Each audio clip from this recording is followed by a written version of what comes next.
So hello everyone and a very warm welcome and a good morning to everyone on my channel. Resume करते हैं हम लोग अपनी paper one की series को और देखते हैं कि हमारे आज के टॉपिक्स कौन से हैं। जितने भी बच्चे नए आए हैं I heartily welcome you on my channel and on this series. अगर आपको नहीं पता है तो हमारी पेपर वन की सीरीज चल रही है teaching aptitude and research aptitude दोनों पैरेलली। मॉर्निंग को आपको वीडियो मिलता है टीचिंग एप्टीट्यूड का एंड शाम को 5 बजे आपको वीडियो मिलता है आपके रिसर्च एप्टीट्यूड का। एक ही साथ ये दोनों इंपॉर्टेंट सेक्शंस बहुत ही अच्छी तरीके से सिस्टमैटिकली हम लोग कवर कर रहे हैं विद क्वेश्चंस। तो ये आपके लिए एक बहुत ही फुल पैकेज है, एक बहुत अच्छी डील है प्रिपेयर करने के लिए पेपर वन को। तो जरूर से इसको ज्वाइन करिए और अपने जो फीडबैक है कमेंट से उसको जरूर से लिख कर जाइए कि आपको ये सीरीज कैसी लगती है। Something important that you want to keep in mind is this is my Telegram channel. If you want instant notifications and instant link to any of my videos तो आप इसको जरूर से जाके ज्वाइन कर लीजिए। मेरा जो पढ़ाने का स्टाइल है वो बहुत ही कम टाइम में ज्यादा से ज्यादा पढ़ाने का स्टाइल है। हम लोग एक ही वीडियो के अंदर बहुत ही टू द पॉइंट तरीके से कॉन्सेप्ट्स को देखते हैं एंड उसी वीडियो के अंदर आए हुए जितने भी क्वेश्चंस हैं पॉसिबल क्वेश्चंस उनको हम लोग एक ही साथ लगा के जाते हैं। मेरा वीडियो खत्म होने तक you will have a expertise of this particular topic along with the questions. आपको ऐसा नहीं लगेगा कि अब मैंने पढ़ लिया है, अब मैं कहां से क्वेश्चंस ढूंढूं या कैसे करूं, कुछ भी नहीं। इस वीडियो में आपको सब कुछ मिलने वाला है। तो विद दैट थिंग आइए स्टार्ट करते हैं आज के हमारे टॉपिक को। आज का जो हमारा टॉपिक है जैसा कि आप सब लोग देख सकते हैं बहुत ही इंपॉर्टेंट टॉपिक है which is Bloom's taxonomy and your domains of learning. ये बहुत इंपॉर्टेंट टॉपिक है क्योंकि अब हम लोग जितना भी टीचिंग एप्टीट्यूड में कर चुके हैं वो बहुत ही कॉमन सेंसिकल था एंड कुछ ही चीजें लर्न करने वाली थी। बट आज का जो हमारा वीडियो है उसमें आपको कई सारे की टर्म्स देखने को मिलने वाले हैं जिसको आपको लर्न करना पड़ेगा। ठीक है, I will always tell you people कि कौन सी चीज लर्न करने वाली है, कौन सी चीज समझने वाली है। तो ये आज आपकी जो क्लास है उसमें आपको कई सारी चीजें बेटा लर्न करनी पड़ सकती हैं। सबसे पहले हम लोग देखेंगे डोमेन्स ऑफ लर्निंग। डोमेन्स का मतलब ही होता है एरियाज ऑफ योर लर्निंग। आपका जो डोमेन्स ऑफ लर्निंग है वो सबसे पहले दिया है आपके बेंजामिन ब्लूम ने। ये आपको याद रखना है। हम लोग के इंग्लिश लिटरेचर में जिस तरीके से एक हेरोल्ड ब्लूम है ना, उसी तरीके से हमारे पेपर वन में बेंजामिन ब्लूम है और 1956 में ये डेट आपको याद रखनी है। इन्होंने 3 डोमेन्स ऑफ लर्निंग बताई है एंड व्हेन आई से डोमेन आप लोग इसको समझ सकते हो कि 3 एरियाज ऑफ लर्निंग। नंबर 1 है हमारा कॉग्निटिव डोमेन जो कि हमारे बुद्धि के लेवल की लर्निंग होती है। आपको यहाँ पे दिखाई दे रहा होगा जो हमारी मेंटल स्किल्स होती हैं जहां पे नॉलेज या फिर हमारी थिंकिंग काम आती है। बेसिकली हम लोग अगर बोलें तो जो कॉग्निटिव डोमेन होता है वो दिमाग की लर्निंग पे फोकस करता है। दूसरा जो हमारा पॉइंट है वो है हमारा इफेक्टिव डोमेन जो कि आपके फीलिंग्स एंड इमोशंस के लेवल पे काम करता है। Growth in feelings and emotional areas, यहाँ पे एटीट्यूड या फीलिंग्स लिखे हुए हैं। तीसरा जो हमारा ऑप्शन है वो है साइकोमोटर। साइकोमोटर हमारे फिजिकल लेवल पे काम करता है एंड यहाँ पे आप मैनुअल एंड फिजिकल स्किल्स को सीखते हो। अब देखने को तो 1, 2 एंड 3 आपको यहाँ पे दिखाई दे रहा है cognitive then affective then psychomotor. लेकिन कोई भी बच्चा जब लर्निंग शुरू करता है तो वो स्टार्ट करता है आपका साइकोमोटर से, देन आपके इफेक्टिव लेवल पे होने के बाद वो कॉग्निटिव लेवल पे जाता है। बहुत ही इजी एग्जांपल इसका ये होगा कि जब छोटा बच्चा छोटा होता है, वो पैदा होता है, देन वो बड़ा होता है तो लोगों को इमिटेट करके सीखता है, हाथ पैर मारता है, अपनी दुनिया को अपने फिजिकल मूवमेंट्स करके क्या करता है, दुनिया को देखने की कोशिश करता है, दुनिया को समझने की कोशिश करता है, जानने पहचानने की कोशिश करता है। ये जो उसकी एज होती है, लर्निंग होती है, वो उसकी प्योरली फिजिकल बेस्ड होती है। देन जब वो बड़ा होता है, थोड़ा सा आपका चाइल्डहुड या अडोलेसेंट एज में, किशोरा अवस्था में चला जाता है, तब उसका जो लर्निंग होती है वो मन के बेस पे चली जाती है। उसको समझ में आता है कि मुझे किस तरीके से दुनिया को समझना है, उसको खुद के मन के एंड फीलिंग्स एंड इमोशंस के बारे में समझ में आता है एंड आगे जाके वो तय कर पाता है कि मैं किस टाइप के फीलिंग्स वाला इंसान हूं। देन एक लेवल और जब ऊपर आप चले जाते हैं, दुनिया में आपने सब कुछ देख लिया, बड़े आपने धोखे खा लिए, तो आपको आ जाता है दिमाग एंड आपकी लर्निंग हो जाती है कॉग्निटिव लेवल पे, जहां पे आप हर चीज को लॉजिकली देखने लगते हो, दिमाग के लेवल पे जज करने लगते हो एंड आपके मन के लेवल से आप कहीं ज्यादा ऊपर चले जाते हो। तो कॉग्निटिव लेवल आपका हाईएस्ट लेवल होता है, देन उसके नीचे इफेक्टिव, देन उसके नीचे साइकोमोटर। एंड अगर हम लोग इसको वाइस वर्सा करके देखेंगे तो साइकोमोटर एक बच्चे के जीवन में सबसे पहले आएगा, देन आपका इफेक्टिव लेवल आएगा एंड देन आपका कॉग्निटिव लेवल आएगा। आई होप आपको इतना क्लियर हो गया होगा। पर क्या इतना ही जानना हमारे लिए इनफ है? जी नहीं, हम लोग को कुछ ऐसी चीजें हैं इस पर्टिकुलर टॉपिक से जो आपको लर्न करनी पड़ेंगी। जैसा आप सब लोग अपनी स्क्रीन पे देख सकते हैं, आपके सामने है एक बहुत ही छोटा सा टेबल जो आपको लर्न करना पड़ेगा। सबसे पहले I will start with the psychomotor domain. आपको जहां पे भी साइकोमोटर का नाम आ जाए तो आपको ये याद हो जाना चाहिए that we are talking about physical skills. ठीक है, फिजिकल स्किल्स में हम लोग सबसे पहले बात करेंगे, 5 यहाँ पे आपको पॉइंट्स दिए हुए हैं कि जो आपका बच्चा होता है सबसे पहले स्टार्ट करता है इमिटेट करना। सबको पता है कि जो छोटा बच्चा होता है अपने आसपास जितने भी इंसान को देखता है, किसी भी चीज को देखता है, उसको इमिटेट करता है। मम्मी फोन पे बात कर रही है, पापा पैसे गिन रहे हैं, वो आपकी एक्टिविटीज को इमिटेट करता है, मतलब कि कॉपी करता है। ठीक है, देन मैनिपुलेशन करता है। जैसे कि एक छोटा बच्चा है, वो डांस सीखना चाहता है या उसके पेरेंट्स उसको डांस सिखाते हैं, तो पहला जो बेटा आपका स्टेप होगा वो होगा इमिटेट करना, कि कोई एक डांसर है या फिर कोई एक टीचर है, उसको आप देख रहे हो, कॉपी कर रहे हो। सेकंड स्टेप में आ जाएगा मैनिपुलेशन। हर इंसान एक यूनिक इंसान होता है, वो बच्चा भी अपने उन स्टेप्स में, कॉपी किए हुए स्टेप्स में भी कुछ मैनिपुलेशन अपनी तरफ से करता है। ये आपका सेकंड स्टेप हो जाता है। Then comes your third step, कि उस मैनिपुलेशन को, उस प्रैक्टिस को करते करते उसकी डांसिंग स्किल्स में क्या आ जाती है, प्रिसीजन आने लगता है, वो बहुत अच्छा डांसर बनने लगता है। देन आपके फोर्थ स्टेज के अंदर उसको किसी भी इंसान को कॉपी करने की जरूरत नहीं पड़ती है, नेचुरली उसके अंदर से आर्टिकुलेशन, मतलब अपने आप को एक्सप्रेस करने का तरीका आने लगता है। And your fifth and final stage is known as naturalisation. उस बच्चे के अंदर जो बचपन में कॉपी कर रहा था, आज वो एक ऐसा डांसर बन जाता है कि लोग उसको कॉपी करने लगते हैं। Dance comes to that person naturally. तो ये होती है हमारी साइकोमोटर डोमेन, जहां पे आप फिजिकल स्किल्स को सीखते हो, इमिटेशन करते हुए, देन मैनिपुलेशन करते हुए, प्रिसीजन करते हो, आर्टिकुलेशन करते हो, finally you come on to naturalisation. Whereas जहां पे आपको जो स्किल है, जो आपने बचपन से सीखने की कोशिश की है, वो अब आपको नेचुरली आ रही है। आई होप ये पर्टिकुलर पॉइंट एंड पूरा सेक्शन आपको क्लियर हो गया होगा। सेकेंड सेक्शन के बारे में बेटा अगर हम लोग बात करेंगे तो आ जाएगा हमारा इफेक्टिव। एंड व्हेन आई से इफेक्टिव, हम लोग फीलिंग्स के लेवल पे बात कर रहे हैं। ठीक है, फीलिंग्स के लेवल पे भी आपके 5 ऑप्शंस बताए गए हैं, जो कि है सबसे पहला रिसीविंग। अब रिसीविंग क्यों? क्योंकि हम लोग इस दुनिया में जो भी हमारे सामने आता है सबसे पहले क्या करते हैं, रिसीव करते हैं। हम लोग आंखों से देखते हैं, हम लोग कानों से सुनते हैं, मतलब जो सिग्नल्स, जो मैसेजेस, जो नॉलेज हम लोग के अंदर जाती है, the first step is to receive. आप ग्रहण करते हो। सेकेंड स्टेप आ जाता है उसको रिस्पॉन्ड करना। जो आपने ग्रहण किया, जो आपने रिसीव किया, हर बच्चे का, हर एक इंसान का, हर एक एटीट्यूड वाले इंसान का हर सिचुएशन को रिस्पॉन्ड करने का तरीका अलग होता है। कोई इंसान होता है कि आपकी बुरी बुरी सिचुएशंस में भी बिल्कुल शांत रहता है, कोई इंसान होता है कि छोटी सी बात पे भी बिल्कुल उखड़ के आ जाएगा कि मैं छोड़ूंगा नहीं, and on this and that. तो आपके रिस्पॉन्ड करने का जो तरीका होता है ना, किसी भी सिचुएशन को, किसी भी चीज को, वो हर इंसान का अलग होता है। Point number 3 is your valuing. आप अपने नेचर के अकॉर्डिंग, अपनी फीलिंग्स के according you start valuing your nature, and आप उसी के अकॉर्डिंग तय करते हो कि you become an introvert kind of person और you become an extrovert kind of person. आपके लिए अगर दुनियादारी में क्या कह सकते हैं कि इन्वॉल्व होना एक व्यर्थ चीज है, तो you will become an introvert kind of person. आप अगर एक बाहरमुखी एक्सट्रोवर्ट काइंड ऑफ पर्सन हो, तो आपको दुनियादारी, सोसाइटी, पार्टीज और इन सब में बड़ा मजा आएगा एंड आपको बात करने में कोई प्रॉब्लम नहीं होगी। तो this is a stage when you start valuing your own small bits and pieces of your nature, and you know fourth step में आप उन पर्टिकुलर चीजों को ऑर्गेनाइज करने लगते हो कि ये सेट ऑफ स्किल्स मेरे अंदर है। कभी कभी आपसे कहा जाता है इंटरव्यूज में कि please explain, tell something about yourself. तो आप अपने बारे में जिस चीजों को वैल्यू करते हो कि मैं एक हार्ड वर्किंग इंसान हूं, I am an introvert person, I am a very friendly person, ये सारी चीजें आप बताते हो ऑर्गेनाइज करके।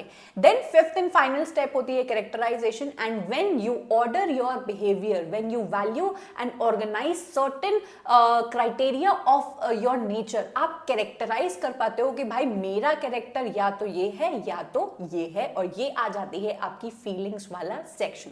पॉइंट नंबर थर्ड जो इससे भी सबसे ज्यादा ऊपर है वो है हम लोग का कॉग्निटिव डोमेन, जिसको हम लोग कहते हैं जो बुद्धि के लेवल पे, मेंटल लेवल पे काम करता है। एंड ये जो बेटा हम लोग का सेक्शन है वो आपके ब्लूम ने, हेरोल्ड ब्लूम ने नहीं, सॉरी, बेंजामिन ब्लूम ने सबसे इंपॉर्टेंट स्टेप बताया है, और इसी वजह से आपके कॉग्निटिव डोमेन के ऊपर सबसे ज्यादा बात एंड एम्फसिस किया गया है, which is known as your Bloom's taxonomy. Bloom's taxonomy कुछ नहीं है, ये जो 3 डोमेन्स है उसके अंदर का जो सबसे इंपॉर्टेंट डोमेन है जो कि है हमारा कॉग्निटिव डोमेन, उसके ही सारे फीचर्स को बहुत ही अच्छी तरीके से बाहर निकाल के बताया है। एंड आपके बेंजामिन ब्लूम ने ये एम्फसाइज किया है कि द टीचर्स और any particular teachers who is teaching a learner, उनको फोकस करना चाहिए कॉग्निटिव डोमेन के ऊपर रादर देन योर साइकोमोटर और योर इफेक्टिव डोमेन। तो आई गेस आपको ये क्लियर होना चाहिए। अब हम लोग स्टेप बाय स्टेप देखेंगे कि ये सबसे इंपॉर्टेंट जो स्टेप है उसके स्टेप्स हैं क्या। सबसे पहला जो बेटा हम लोग का स्टेप है वो आपको दिखाई दे रहा होगा, लिखा हुआ है नॉलेज। नॉलेज का मतलब होता है किसी भी चीज को सबसे पहले जानना, मेमोराइज करना, या फिर उसको मात्र जानने के, उससे जानना कि मुझे आज एक ब्लूम्स टैक्सोनॉमी नाम की चीज की नॉलेज हुई, मुझे पता चला, तो ये हुआ मेरा पहला स्टेप।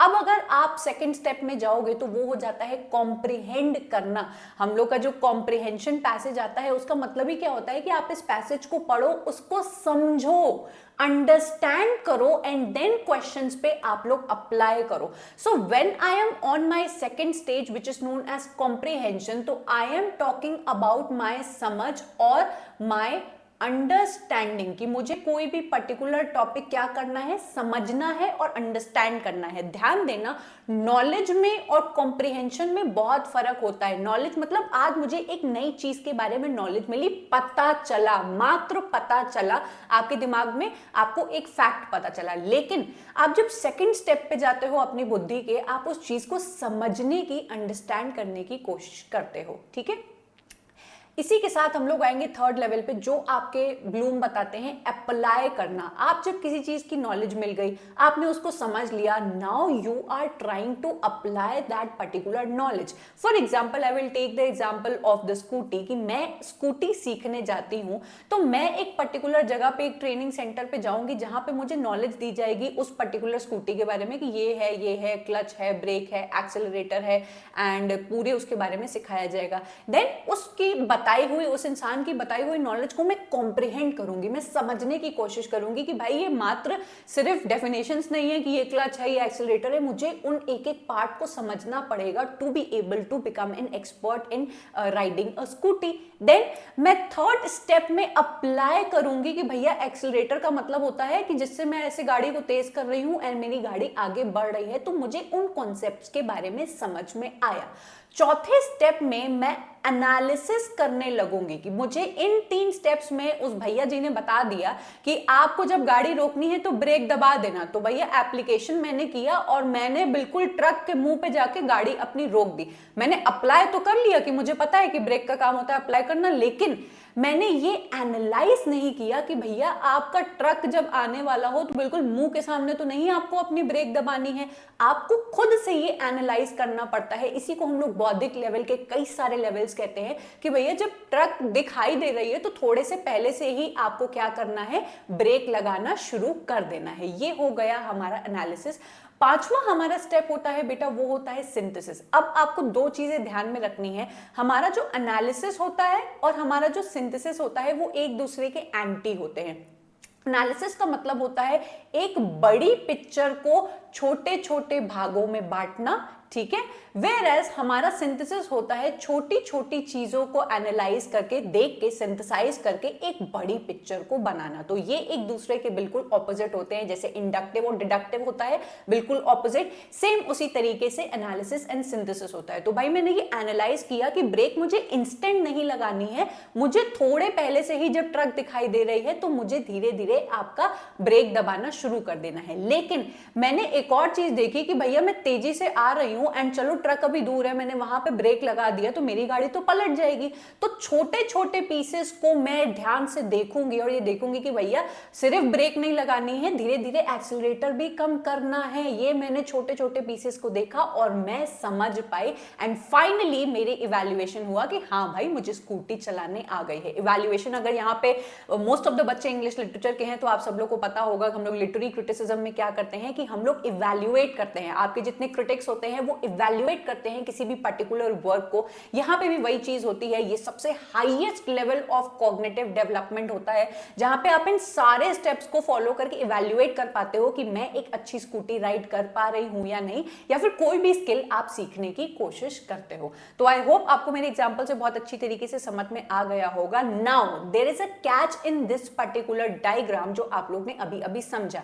ये जो डायग्राम है वो आपके बेंजामिन ब्लूम ने 1956 में दिया था, बट आगे जाके आपके इसी पर्टिकुलर डायग्राम को आपके बहुत सारे रिसर्चर्स मिलके क्या करते हैं, रिवाइज कर देते हैं एंड आपके 2001 में इसी ब्लूम्स टैक्सोनॉमी को रिवाइज करके उसमें कुछ चेंजेस किए जाते हैं। देखो पहला स्टेप तो है हम लोग का रिमेंबर करना, देन हमारा दूसरा स्टेप आ जाता है अंडरस्टैंड करना। हम लोग ने यहाँ पे क्या देखा था कि हमारा दूसरा स्टेप क्या है, आपका कॉम्प्रिहेंशन। यहाँ पे पहला स्टेप था नॉलेज देन कॉम्प्रिहेंशन। यहाँ पे अगर ध्यान से देखो तो पहला स्टेप बन गया हमारा रिमेंबर करना, रोट लर्निंग करना।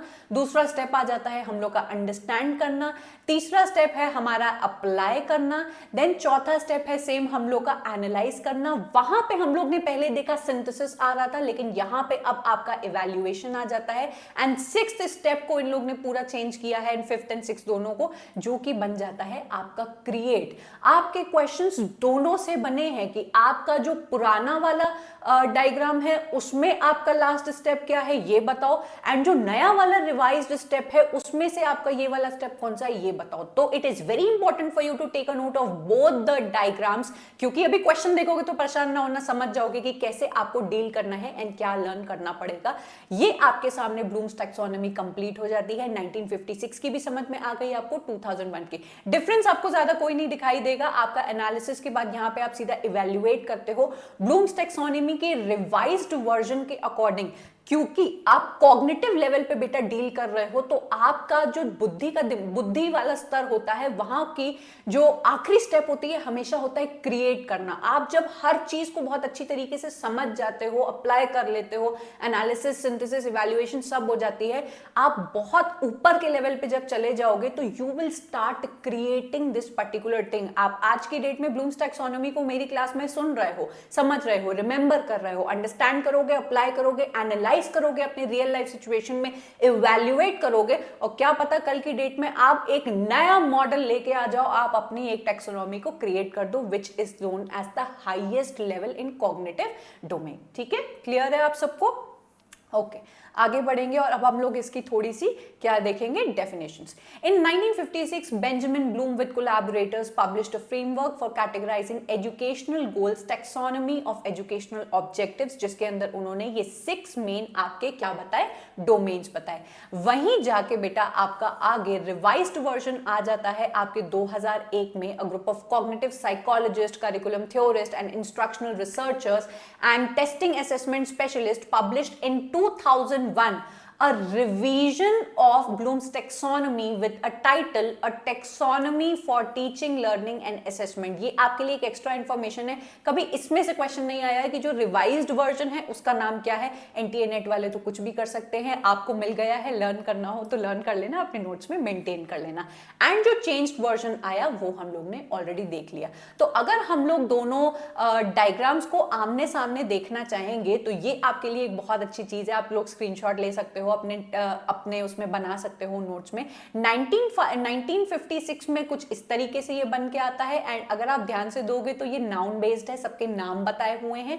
आपका 2001 में वर्ब फॉर्म में क्रिएट हो जाता है, क्रिया में क्रिएट हो जाता है, जहां पे आप रिमेंबर कर रहे हो, अंडरस्टैंड कर रहे हो, अप्लाई कर रहे हो, एनालाइज कर रहे हो, इवैल्यूएट एंड क्रिएट कर रहे हो। आपको बेटा ये स्टेप्स लर्न करने पड़ेंगे। ठीक है, आगे बढ़ेंगे। एंड विद दैट हम लोग ने दोनों आज के कॉन्सेप्ट्स को देख लिया है। अब जितने क्वेश्चंस करोगे उतना ज्यादा समझ में आएगा। तो चलो स्टार्ट करते हैं। Question number 1, Which of the following represents learning as a 6 level hierarchy in cognitive domain? अब इस कॉन्सेप्ट को करने के बाद आप तुरंत जैसे करोगे तो आपको लगेगा कि अरे ये तो इतना इजी है भाई, मुझे मजा आ गया। लेकिन एग्जाम के टाइम में जब आपकी सारे टीचिंग, रिसर्च, एप्टीट्यूड एंड सब कुछ साथ में आता है तो क्वेश्चन को ध्यान से समझना एंड मेरी क्लासेस को याद करने की कोशिश करना, ठीक है। 6 लेवल के बारे में बात हो रही है, कॉग्निटिव डोमेन के बारे में बात की है। ये किसने दिया है? बहुत ही सीधा सा हमारा आंसर है, किसने दिया है? हैरोल्ड ब्लूम ने, और इसको हम लोग कहते हैं ब्लूम्स टैक्सोनॉमी। चलते हैं अपने अगले क्वेश्चन की तरफ। Based on taxonomy of educational objectives the ability to understand the meaning of material is known as. बहुत ध्यान से इस क्वेश्चन को समझना। आपका टेक्सोनॉमी में, ब्लूम्स की टेक्सोनॉमी में वो कौन सा लेवल है जहां पे you get the ability to understand the meaning of the material, ठीक है। जो भी मटेरियल, जो भी कंटेंट आप पढ़ते हो वो कौन सा स्टेप होता है जहां पे आप किसी चीज का मीनिंग अंडरस्टैंड करने की कोशिश कर रहे हो। Always in my class you will get some keywords जो आपके क्वेश्चन करने में मदद करते हैं, हेल्प करते हैं। बाय नाउ आपका आंसर बन गया होगा, लेकिन बहुत सारे बेटा ऐसे बच्चे होते हैं, आई डू अंडरस्टैंड, जिनकी इंग्लिश इतनी अच्छी नहीं होती है। हमेशा तो आपको हिंदी में ऐसे क्वेश्चंस नहीं देंगे, बट क्योंकि ये कीवर्ड्स हैं, समझना बहुत इंपॉर्टेंट है, so I have brought a Hindi version also. आप चाहो तो देख सकते हो। पहले तो हम लोग के पेपर 1 के एग्जाम में जब हम लोग देने जाते थे तो पेपर 1 करते टाइम पे आप लोग शायद अपनी लैंग्वेज चेंज कर सकते थे, शायद नहीं कर सकते थे। आई डोंट नो कि अब आप चेंज कर सकते हो कि नहीं, कि अगर कोई क्वेश्चन आपको नहीं समझ में आ रहा है तो उसको हिंदी में कन्वर्ट करके आपने देख लिया। मेरे पेपर 1 के टाइम में ऐसा बहुत बार हुआ था। नो शेम इन एडमिटिंग, कभी कभी अच्छे खासे कॉन्वेंट स्कूल से पढ़े हुए इंग्लिश के बच्चों को भी इनकी एनटीए की लैंग्वेज नहीं समझ में आती है। I am that person, I do not know about anyone, या होती होगी लोगों को प्रॉब्लम, लोग एडमिट नहीं करते हैं, इसमें कोई शर्म की बात नहीं है। तो what I used to do is कि कन्वर्ट करके देख लो तो कीवर्ड्स के थ्रू जल्दी समझ में आ जाता था। चाहे जैसे कि ये क्वेश्चन है, आप लोग को अगर अंडरस्टैंडिंग वाला कॉन्सेप्ट याद होगा तो आप यहां देखोगे कि शैक्षिक उद्देश्यों के वर्गीकरण पर आधारित सामग्री के अर्थ को समझने की योग्यता को किस रूप में जानते हैं। तो आपका वो ज्ञान होता है, वो समझ होती है, प्रतिक्रिया करना होता है, या फिर आपका उपयोग होता है। तो बहुत ही इसका सीधा सा आंसर है, it is comprehension and it is known as समझना किसी भी पर्टिकुलर चीज को। तो हिंदी हमारी बड़ी हेल्प करता है इन सारी चीजों में, ऐसे क्वेश्चंस को पास करने में, ठीक है। आई होप ये आप लोग को क्लियर हो गया होगा। एंड इसी के साथ आई have brought one more question. ये थोड़े ऐसे क्वेश्चन थे, इनकी टाइपिंग बहुत ज्यादा कठिन हो जाती है, तो आई have brought exact screenshots from the NTA net. I hope आपको दिख रहे होंगे, ठीक है। तो इसको थोड़ा सा ऊपर कर देते हैं ताकि आपको ऑप्शंस भी दिखे। यहाँ पे आपसे बहुत अच्छा क्वेश्चन पूछा गया है। आपका क्वेश्चन है remembering, retention, recall and recognition, और आपको यहाँ पे ऑप्शंस दिए हुए हैं। Now again use my trick. आपको मैंने बताया है कि यहाँ से ना स्टार्ट करके अगर आप यहाँ से स्टार्ट करोगे तो आपको ये बड़ा सा क्वेश्चन 50 बार नहीं पढ़ना पड़ेगा एंड आपका मिनटों में क्वेश्चन निकलने वाला है। तो हम लोग पढ़ेंगे सबसे पहले इसको, the mental revival of the experiences which have been learnt। बहुत ध्यान से इस बात को समझना। जितने भी बच्चे पबजी खेल चुके हैं या खेलते हैं, तो रिवाइव करने का मतलब क्या होता है कि जब कोई इंसान मर रहा होता है तो उसको वो ग्लूकोज वगैरह पीकर, I have never played, I have seen मेरे आसपास के लोगों को खेलते हुए। रिवाइव करना मतलब जो ऑलरेडी वो इंसान है वापस से उसको लेके आना। तो रिवाइव करने का यहाँ पे क्या मतलब हुआ, अगर हम लोग पढ़ाई के सेंस में देखें कि वो the mental revival of the experiences which have been learned, वो वाला आपको स्टेप बताना है कि आप जो ऑलरेडी लर्न कर चुके हो एंड उसको रिवाइव करने या वापस से रिकॉल करने की कोशिश कर रहे हो, और इसी के साथ मुझे मिल जाता है मेरा आंसर। इसका मतलब है रिकॉल करना। मैं सर्च करूंगी कि सी का ऑप्शन 1 कहां पे मुझे दिखाई देता है। मुझे पॉइंट नंबर 3 में दिखाई देता है सी का option 1। Now I have got my answer, लेकिन I want to be sure, मैं एक और पॉइंट देखूंगी, the manifestation of our general retaining power. अब ये देखो कितने कीवर्ड्स यूज किए गए हैं, तो हिंदी वाला जो है वो आपको हेल्प करेगा, जो कि यहाँ पे लिखा हुआ है, बड़ा छोटा सा लिखा हुआ है, अपने सामान्य प्रति जो भी लिखा हुआ है करने की का प्रकटीकरण मुझे दिखाई दे रहा है। आई एम सो सॉरी, इस तरीके से है, next time I will put in more efforts and इसको थोड़ा सा टाइप करके आई विल ब्रिंग प्रकटीकरण, हम लोग किसी भी चीज को प्रकट करने का काम कब करते हैं? The manifestation of our general retaining power. आपने किसी चीज को रिटेन कर लिया है एंड प्रकटीकरण, कोई हम लोग के इंसान सामने प्रकट हो जाता है तो हम लोग क्या कहते हैं कि ओ या आई रिकॉग्नाइज यू। तो इसका मतलब क्या हुआ कि आपने जो लर्न किया है वो अचानक से क्वेश्चन आपके सामने आता है तो कहते हो हाँ हाँ हाँ ये क्वेश्चन तो मैंने पहचान लिया, रिकॉग्नाइज कर लिया। एंड इसी के साथ डी का 2 मेरा ऑप्शन बन जाता है। मैं किसी और ऑप्शन को देखे बिना I will go on my third option and I will see कि क्या डी का 2 बनाया है। बिल्कुल सही, मुझे मेरा आंसर मिल गया, आगे भी मुझे जाने की जरूरत नहीं पड़ी। And here you can see I have already got my answer and this is how you approach these kind of questions. तो एग्जाम में जब आएंगे तो परेशान मत होना एंड एग्जाम से पहले ही, सिर्फ मेरी क्लास में ही नहीं, पेपर 1 पेपर 2 जब भी लगाओ इन क्वेश्चंस को इस टेक्निक के टुवर्ड्स करके देखना एंड आपके क्वेश्चंस बहुत जल्दी बन जाएंगे। और अगर बन जाएंगे तो आगे जरूर कमेंट करना, ठीक है।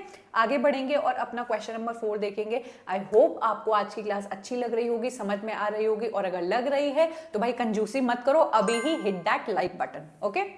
Which of the following levels of Bloom's taxonomy is achieved by rote learning? हम लोग याद है लेवल्स ऑफ टीचिंग में हम लोग ने memory level, understanding level and reflective level को देखा है। वहां पे हम लोग ने रोट लर्निंग को बहुत अच्छी तरीके से समझा था। रोट लर्निंग का क्या मतलब होता है? रट्टा लगाना, ठीक है। वो एक पिक्चर आई थी क्या कहते हैं, स्टूडेंट ऑफ द ईयर, रट्टा मार वाला गाना बहुत ज्यादा हमारा फेमस हुआ था। तो इसमें से ब्लूम्स टैक्सोनॉमी में कौन सा ऐसा स्टेज है जो रट्टाफिकेशन करने में आपका काम आता है या फिर उस लेवल पे है? तो भाई I am not going to tell you, comment करना स्टार्ट कर दो सारे बच्चे कि आप लोग के अकॉर्डिंग इसमें से क्या होगा। रिमेंबर करना, अप्लाई करना, एनालाइज करना या अंडरस्टैंडिंग लेवल? आपको अभी तक आंसर आपका मिल जाना चाहिए 1 2 3 या 4 एंड कमेंट करना सारे बच्चे स्टार्ट कर सकते हैं, ठीक है। ओके, सो आई गेस आप लोग ने किया होगा। चलो आंसर देखते हैं। आप और आपका आंसर बन जाता है रिमेंबरिंग। जो रिमेंबरिंग स्टेज होती है, जो आपकी पहली स्टेज होती है, जो अगर हम लोग बात करें, ये रिमेंबरिंग स्टेज आपकी कौन सी लेवल होती है? नॉलेज वाली स्टेज, जो सबसे पहले 1956 में आया था, उसमें नॉलेज दिया हुआ था, ठीक है। आगे बढ़ेंगे। Question number 5, according to the revised, ध्यान देना क्वेश्चन पढ़ते हैं, एक एक शब्द आपके लिए इंपॉर्टेंट है बेटा। According to the revised Bloom's taxonomy, revised बोला है मतलब कि कौन सी वाली? 2001 वाली टैक्सोनॉमी के according which of the following categories is considered to be the highest for the learner. I told you ना कि आपको लर्न करना पड़ेगा कि आपके जितने भी पुराना वर्जन है, नया वर्जन है, उसके अकॉर्डिंग हाईएस्ट एंड लोएस्ट आपसे ये लोग पूछते हैं। तो आपके 2001 की रिवाइज्ड वर्जन के अकॉर्डिंग आपका हाईएस्ट लेवल कौन सा है? अंडरस्टैंडिंग है, अप्लाई करना है, देन आपका एनालाइज करना है या फिर क्रिएट करना है। अभी अभी ही हम लोग ने इसको देखा है कि जब आप बिल्कुल हाईएस्ट लेवल पे चले जाते हो तो आप क्या करते हो? कमेंट करो भाई, I will not tell. Questions बनने चाहिए भाई, इतनी मेहनत के बाद आपके अगर क्वेश्चंस ऑन द स्पॉट ना बने तो कुछ नहीं कर सकते फिर, ठीक है। इतनी टू द पॉइंट तरीके से हम लोग इसको कर रहे हैं ना कि आपने अगर ये सीरीज फॉलो कर ली तो बिना निःशुल्क आपका इतना अच्छा प्रिपेयर होने वाला है एंड आप लोग बहुत खुशी खुशी पेपर देकर वापस आओगे और बताओगे कि हाँ मैम, मतलब आपकी मेहनत रंग लाई है। तो आई होप आपने अभी तक आंसर दे दिया होगा। हमारा आंसर है क्रिएट करना। हम लोग जब अपने टैक्सोनॉमी में सबसे ऊपर चले जाते हैं तो हम लोग क्रिएशन के लेवल पे आ जाते हैं, ठीक है। चलो आगे बढ़ेंगे। Which of the following are the, देख रहे हो कितने क्वेश्चंस आए हैं? ये तो हम लोग ने देखा ही नहीं, अभी तक हम लोग 5 क्वेश्चंस कर चुके हैं एंड टोटल इसके 10-15 क्वेश्चंस इसके हैं। आई have brought 10 for you and आप टैक्सोनॉमी से, डोमेन्स ऑफ लर्निंग से कई सारे क्वेश्चंस आपको मिल जाएंगे हर पेपर में। Which of the following are the highest taxonomic categories in cognitive, effective and psychomotor domains of learning? अब ये वो वाला क्वेश्चन है जहां पे वो 3 हम लोग ने पढ़े थे, कॉग्निटिव, इफेक्टिव और साइकोमोटर। आपसे पूछा गया है कि तीनों में हाईएस्ट लेवल आपको ढूंढ के बताना है। तो आपको यहाँ पे ढूंढना है और बताना है कि आपका हाईएस्ट लेवल क्या है। भाई ढूंढो और बताओ कि आपका तीनों में एक कॉग्निटिव, इफेक्टिव और साइकोमोटर कौन से ऐसे तीनों हैं जो आपको दिखाई दे रहे हैं। अगर आपको 2 भी याद है ना तो तीसरा वाला आपको तुरंत मिल जाएगा, ओके। ओके, मुझे तो मेरा आंसर मिल गया।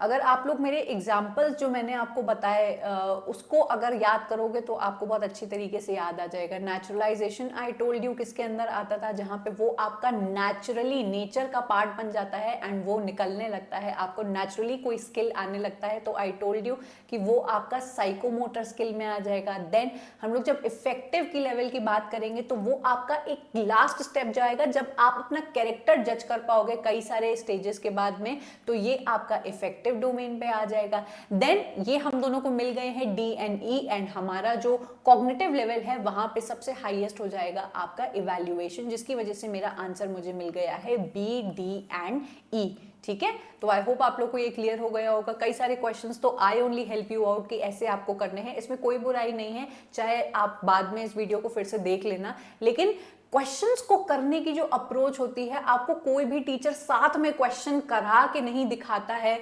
एंड ये नहीं बताता है कि जब एग्जाम सिनेरियो में आप होंगे तो इस तरीके से, इन छोटे छोटे तरीकों से आप ये कर सकते हो, जो मेरे हिसाब से मुझे लगता है बहुत जरूरी है। जितना जरूरी एक टीचर के लिए होता है कंटेंट को पढ़ाना, उतना ही जरूरी होता है कि क्वेश्चंस को कैसे बच्चा डील करे।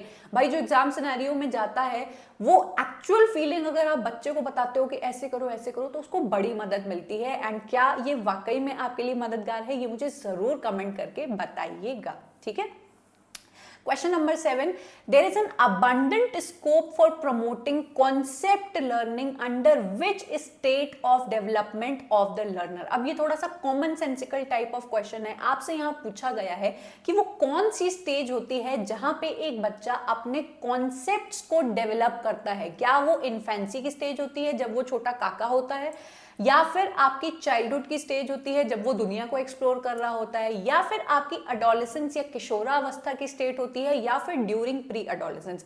तो आपका कोई भी जो बच्चा होता है वो कॉन्सेप्ट्स को तभी समझता है जब उसकी खुद की भी तो समझ डेवलप होनी चाहिए, and this age is known as your किशोरा अवस्था विच इज ड्यूरिंग अडोलेसेंस। अगर आपको लग रहा है कि I am using too much Hindi in today's class, because ये जो आपका टॉपिक है लैंग्वेज एंड सॉरी आपका जो पेडागोजी वाला सेक्शन है, because I belong to the section where I have done B.Ed, TET, C.TET and so many competitive exams, वहां पे इंग्लिश में आपको मटेरियल बहुत कम मिलता है। So I had to dive very deep into Hindi, and मेरी हिंदी बहुत ज़्यादा अच्छी है, एंड शायद आप लोग को दिखता भी होगा। ये सारी चीज़ें हम लोग को C.TET और इन सब के टाइम पे हम लोग बहुत अच्छी तरीके से कर चुके हैं। ठीक है, जितने भी B.Ed वाले बच्चे होंगे वो रिलेट कर पा रहे होंगे कि हिंदी में ही B.Ed आपका सही से हो पाता है। ठीक है, चलो, What is the correct sequence from the lower to higher for indicating learning outcomes related? आपको अगर learning outcome चाहिए तो आपका lower से higher का लेवल पूछा गया है आपका related to affective domain। ठीक है, इफेक्टिव डोमेन को हम लोग को देखना है। Affective domain I told you कि जब भी ये क्वेश्चन आएगा आपको सबसे पहले तो क्या करना है, जो आपको कीवर्ड्स बताए हैं उसको याद कर लें। जब मैं फीलिंग्स के बारे में बात कर रही हूं तो मैं सबसे पहले क्या करती हूँ, इस दुनिया से चीजें रिसीव करती हूँ। रिसीव करने के बाद मैं क्या करती हूँ, उनको रिस्पॉन्ड करती हूँ। देन मैं वैल्यू करती हूँ अपने पर्टिकुलर कैरेक्टराइजेशन को, उनको एक तरीके से ऑर्गेनाइज करती हूँ, एंड फाइनली क्या होता है, मेरा कैरेक्टराइजेशन बन जाता है। तो पॉइंट नंबर 1 इज रिसीविंग 1, और उसके बाद आएगा ACB। तो ढूंढो ACB वाला, ये मिल गया हम लोग को ACB DNE। आई गेस ये मेरा आंसर सही बन गया है। चलो आंसर देखें, एंड हाँ ये मेरा आंसर सही बैठ गया है। तो इस तरीके से आपको करना है ताकि आपके क्वेश्चन तुरंत बन जाए। ठीक है बेटा, क्वेश्चन नंबर 8 था ये। चलते हैं 9th क्वेश्चन की तरफ। Identify the correct sequence of cognitive behaviors in the taxonomy of educational objectives। अभी जैसे आप लोग ने इफेक्टिव वाला देखा, अब आपको इसी तरीके से छांटना है कॉग्निटिव वाला। एंड अब सबको पता चल गया होगा कि हमारा सबसे पहला जो स्टेप होता है वो क्या होता है, नॉलेज। उसके बाद हमारा दूसरा स्टेप क्या होता है, अंडरस्टैंडिंग।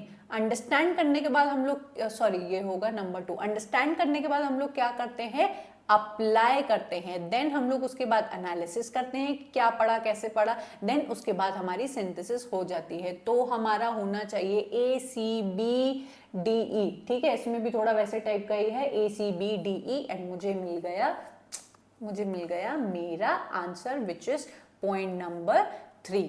ठीक है, तो आपको इतना ही अच्छे तरीके से मैंने पढ़ाया है, एंड आपके एग्जाम में ऐसे ही आंसर्स बनने चाहिए एकदम फटाफट चुटकियों में। ठीक है, according to Bloom's traditional taxonomy, देखो इन सारी चीजों को ध्यान रखना है, वहां पे रिवाइज तो दिखाया था, यहाँ पे ट्रेडिशनल पे हम लोग को पॉइंट आउट करना है। ब्लूम की जो ट्रेडिशनल पुरानी कौन सी वाली 1956 वाली के according highest level of the learning in cognitive domain क्या है? क्या वो एप्लीकेशन है, क्या वो इवैल्यूएशन है, एनालिसिस है, या फिर हमारा कॉम्प्रिहेंशन है? तो याद करो वहां पे हमारा एनालिसिस और सिंथेसिस के बाद क्या आ जाता था? इवैल्यूएशन लास्ट स्टेप आ जाता था, और ये बन गया हम लोग का आंसर विच इज इवैल्यूएशन। ठीक है, और अगर हम लोग 2001 वाले की बात करेंगे तो उसका लास्ट स्टेप हमारा क्या बन जाएगा? क्रिएट। ठीक है, आई होप लर्न हो गया होगा, और इसी के साथ हमारी आज की क्लास एंड होती है। आई गेस आप लोग को बहुत अच्छी तरीके से समझ में आ गया होगा। अच्छा लगा होगा तो लाइक करना है, आपको शेयर करना है, कमेंट करके जाना है। एंड अगर कोई ऐसा कॉन्सेप्ट है जो आपको नहीं समझ में आ रहा है तो वो भी आप फ्रीली कमेंट कर सकते हैं, बच्चे करते भी हैं। एंड आई टेक 1 और 2 डेज एंड उसमें वीडियो बन जाते हैं। एंड इसी तरीके से आपकी हर रूप में मदद हो जाती है। जितने भी बच्चे हैं मुझे पेपर 2 के लिए पूछ रहे हैं, तो लेट मी टेल यू कि पेपर 1 में ही आजकल बनाने में इतना टाइम चला जाता है। And after a lot of thinking I have come to this point कि पेपर 2 अब जब आएगा तो वो एक फुल फ्लेजेड कोर्स आएगा जिसको बनाने में मुझे टाइम लगेगा। Again I am very sorry कि आपके जून के एग्जाम से पहले नहीं आ सकता है, क्योंकि उसमें बहुत मेहनत लग रही है। सो आई थॉट कि अगर मैं वो आपको नहीं दे पा रही हूं तो व्हाई नॉट पेपर 1 को आपका प्रिपेयर करा दूं, ताकि अगर आपने लिटरेचर अच्छे से किया हुआ है तो पेपर 1 में आपको मदद हो जाए। जो हम लोग की पिछली लाइव क्लासेस में आप सब लोग ने डिमांड की थी कि मैम पेपर 1 हमारा बड़ा वीक है, so I am working very hard on paper 1 for you people. And paper 2 का अब जब कोर्स आएगा तो वो ऐसा कोर्स आएगा कि आप लोग में से जितने भी बच्चे उसको लेंगे उनके लिए बहुत बहुत फ्रूटफुल होगा। मेरे इसी तरीके से होगा, एक कॉन्सेप्ट के जितने भी क्वेश्चंस आए हैं, एंड मेरा टाइम इसीलिए लग रहा है क्योंकि नेट के ही नए सेट गेट इधर उधर के जितने क्वेश्चन एक टॉपिक से आते हैं उसको आई एम कटिंग डाउन, छाट रहे हैं एंड उसको उसके साथ दिखा रहे हैं, ताकि आपको एक पर्टिकुलर टॉपिक की रेलेवेंस पता चले एंड यू नो एग्जैक्टली कि अगर मैंने एक टॉपिक पढ़ा, मैंने मीटर पढ़ा, तो मीटर से कितने क्वेश्चंस बने वो आपके सामने होंगे। अगर कोई चीज आपको अच्छी चाहिए तो उसके लिए थोड़ा सा इंतजार कर लेना। आई होप बच्चों का नेट क्लियर हो जाए, जेआरएफ हो जाए, उनको जरूरत ना पड़े, टच वर्ड आप लोग सब लोग पास हो जाओ, लेकिन आगे जब भी जिसको भी जरूरत मिलेगी पड़ेगी उसको ऐसा एक कोर्स मिलने वाला है जो आपको बिल्कुल एकदम मजा आ जाएगी पढ़ के। सो इसी नोट पे हम लोग आज की इस वीडियो को खत्म करते हैं। अगर आपको मेरे एफर्ट्स अच्छे लगते हो, जेन्युइन लगते हो, हेल्प करते हो, तो प्लीज बेटा इस वीडियो को लाइक करने में कंजूसी मत किया करो। कंटेंट जो मेरा होता है बहुत मेहनत से बना हुआ होता है, कमेंट किया करो, एंड हो सके तो अपने दोस्तों के साथ भी शेयर किया करो, इससे मुझे बहुत हेल्प मिलेगी and I will become very happy. So on that note, I am going to meet you up next in a yet another video like this, जो आपके लिए बिल्कुल पावर पैक्ड होगा आपकी इंफॉर्मेशन से एंड क्वेश्चन से। तो अब till then bye and take care.